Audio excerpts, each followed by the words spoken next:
Hi guys, welcome to my YouTube channel. Please like and subscribe to this channel. This is Never Age TV, guys. I want to talk about the day my mom got sick in the night, and I being the firstborn, guys, I was just eating something. I think I'm okay. My mom got an attack one night. I'm the firstborn in our home. I was the only mature person at home. My dad used to work outside the county. He used to work in Mombasa, and we used to live in the village in the central part of Kenya. And guys, I am here as the firstborn in a home, and then my mom gets sick in the night.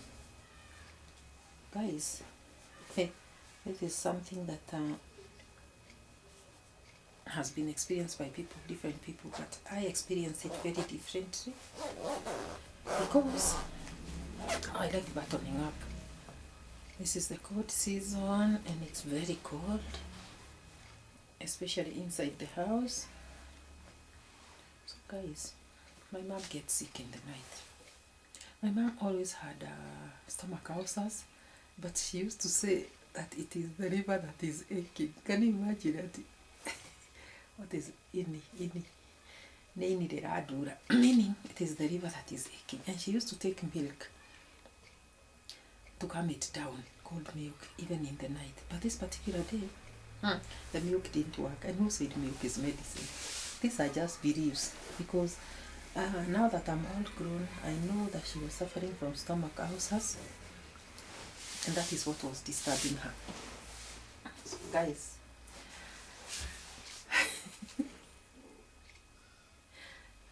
she gets this attack in the night, and I'm the only mature girl in the home, or the only mature person at home.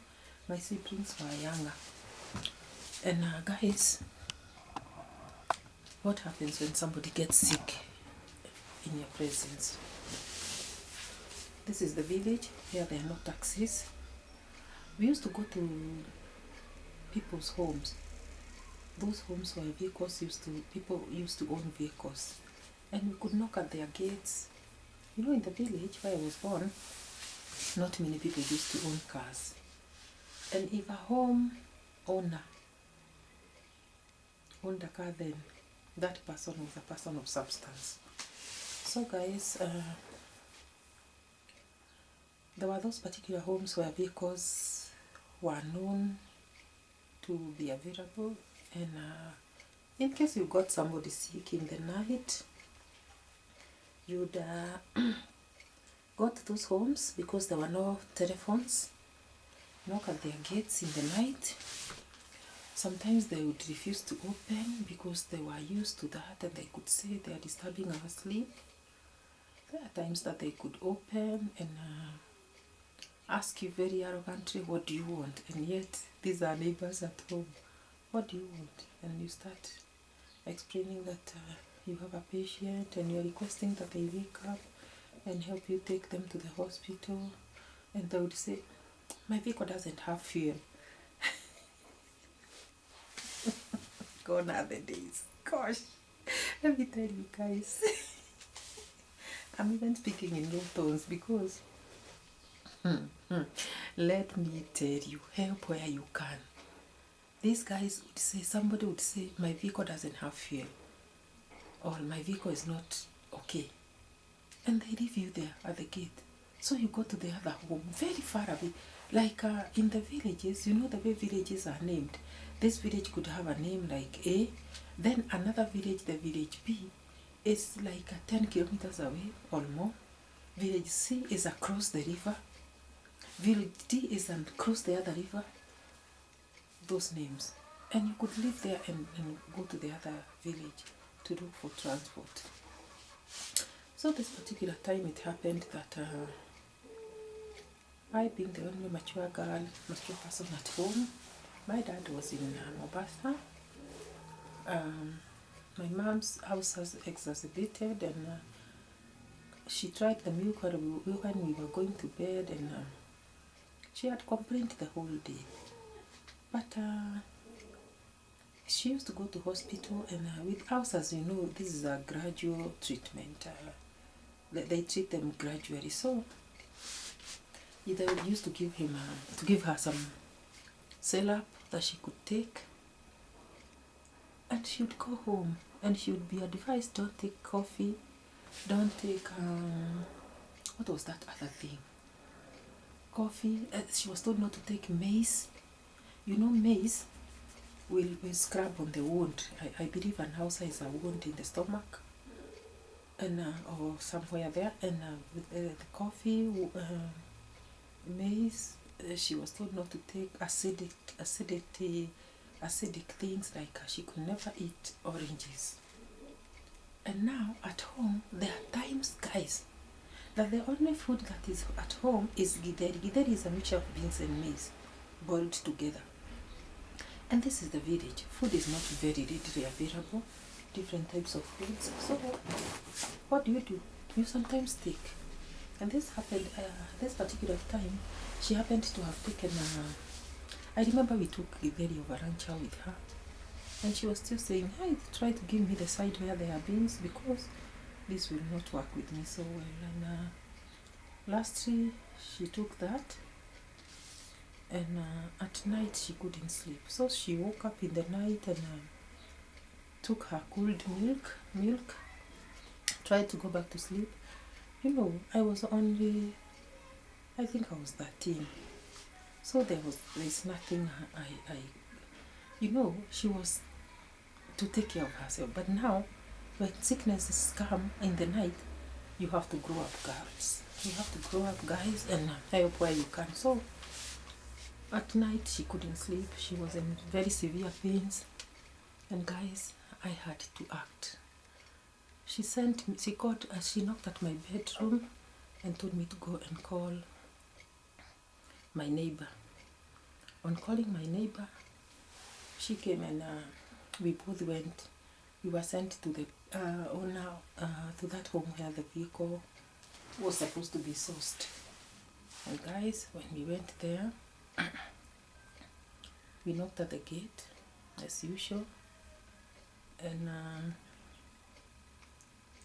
this guy said that he did not have fuel.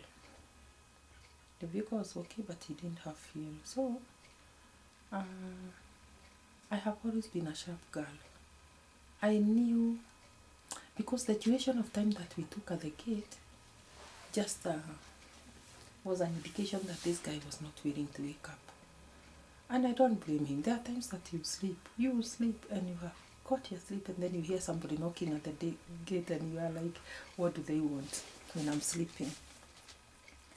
And when they wake up, he simply didn't want to be disturbed. So, being the sharp girl I used to be, or I was, I requested this man to, he said he doesn't have enough fuel to reach the hospital that we were going to.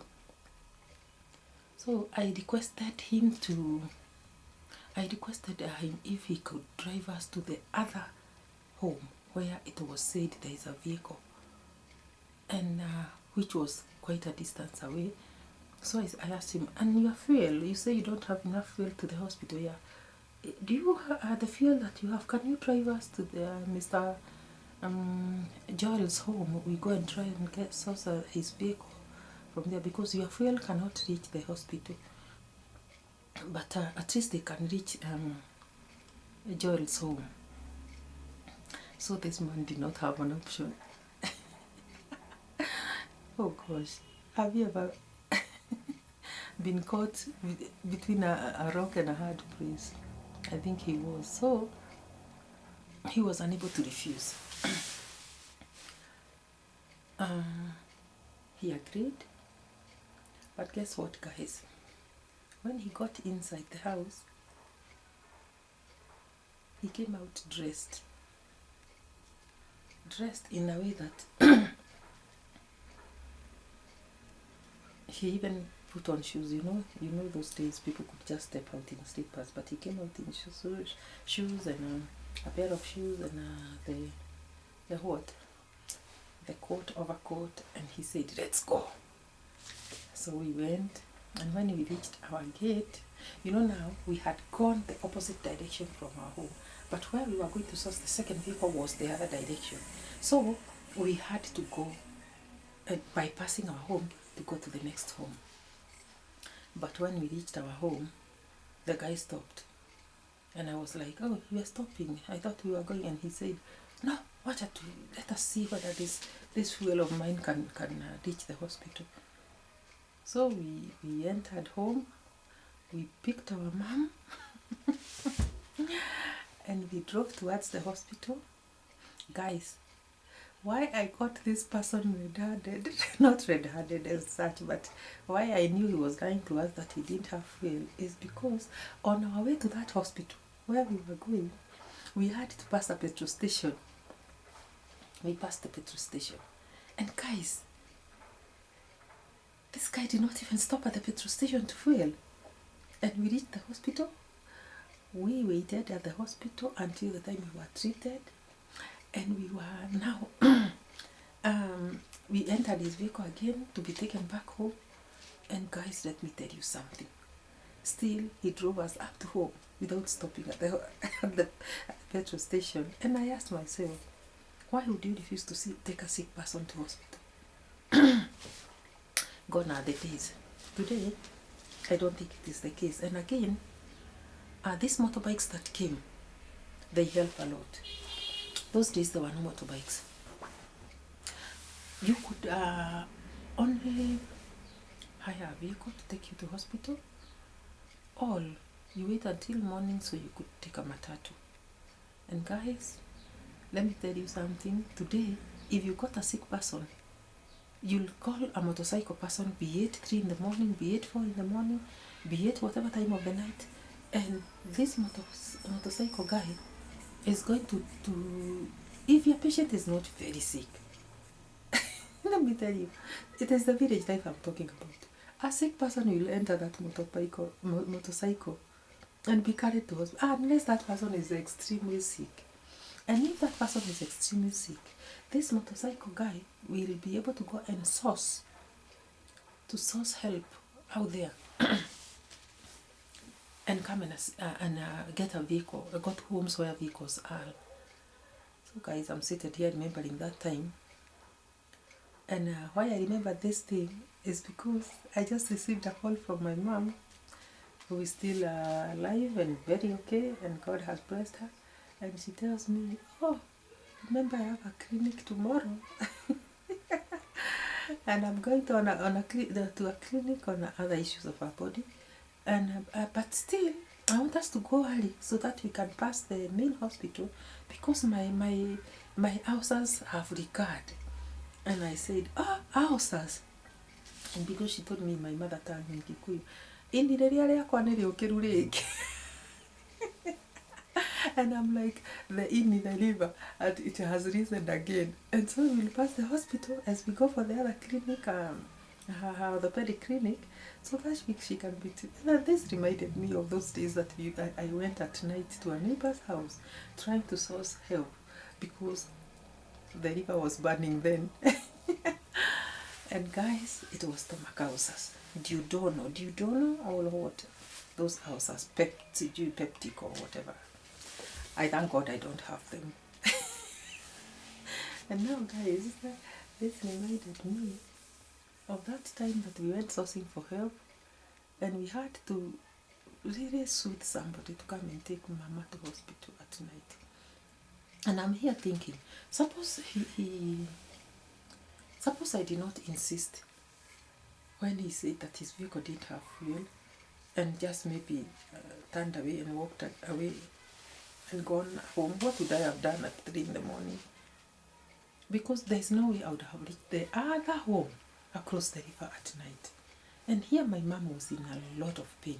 I think, guys, ulcers can really be painful. They can really be painful.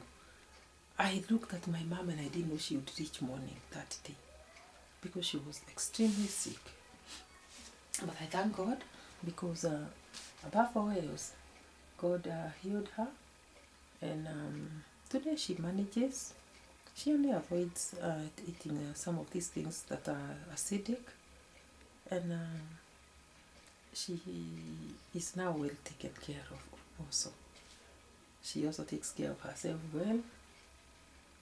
And guys, what an idea. Memories are made of this.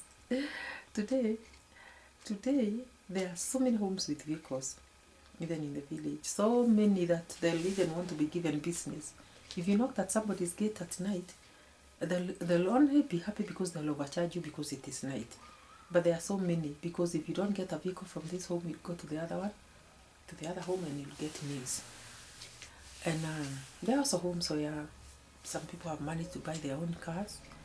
They are in the compound, and we thank God. We thank God because